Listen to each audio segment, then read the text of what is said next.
Beszélgetünk a parazitákról, második rész, az elsőt keresd meg a videók között. Tehát már megtudtuk, hogy hogyan lehetne egyébként tesztelni őket orvosilag, ami egyébként elég kétséges. Most beszéljük át, hogy hogyan jutnak be.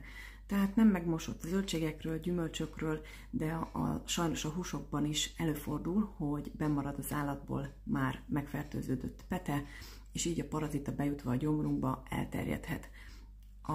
Itt kapcsolódik egyébként össze azzal, hogy sajnos egyre több fertőzésnek az oka, hogy a termőtalajnak a minősége már nem jó, nincs annyi nitrát benne, ezért csökken az emberiségnek is a védekező képessége az ilyen fertőződések ellen, plusz ide jön, hogy egyre rosszabb a gyomorsavunk minősége, és akinek ilyen gondja van, nem tudja a teste az elsődleges védelmi funkciókat ellátni, tehát magyarul, amikor beüt a gyomorba, nem döglenek meg ezek az élősködők, és így megfertőződhetünk.